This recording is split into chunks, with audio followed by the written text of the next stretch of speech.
कहने के लिए आया हूं आपसे आज, आपने 2017 के बाद जो भी कहा वह अयोध्या के अंदर हो करके रहा है। हम लोगों ने कहा था कि आपने कहा था 17 में कहा था, इसी मंच पर उस समय कहा था, पूज्य संतों की उपस्थिति में कहा था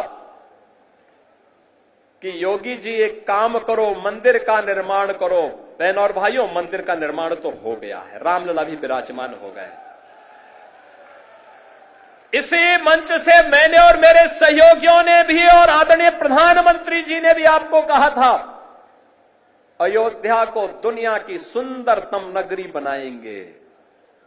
आज अयोध्या चमक रही है, दुनिया अयोध्या की ओर आ रही है। 31,000 करोड़ रुपए की लागत की परियोजनाएं या तो पूरी हो गई है या जिन पे कार्य युद्ध स्तर पर चल रहा है। और बहनों और भाइयों, इससे भी आगे जाकर के भी इस पे कार्य होने हैं। ये तो एक शुरुआत है, शुरुआत। अयोध्या एक शुरुआत है सनातन धर्म के लिए। विरासत और विकास के प्रधानमंत्री मोदी जी के विजन को जमीनी धरातल पर उतारने के लिए, उस अभियान को वैश्विक मंच तक ले जाने के लिए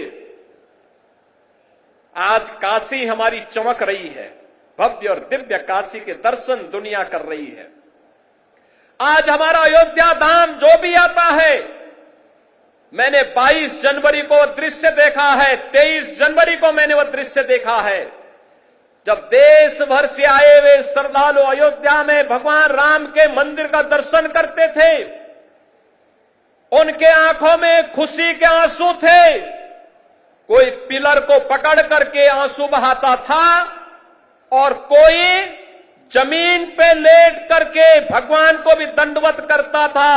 उनके सामने शीश नवाता था, लेकिन अपने अश्रु बहा करके खुशियों को भी उजागर करता था।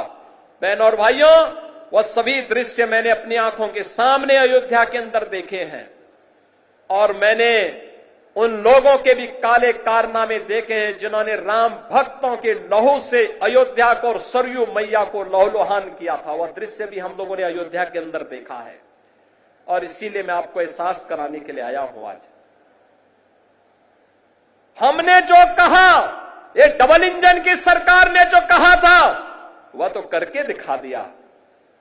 अब अयोध्या की बारी है। अयोध्या को फिर से अपने आप को साबित करने की बारी है। और याद रखना, ये मां सीता की अग्नि परीक्षा बार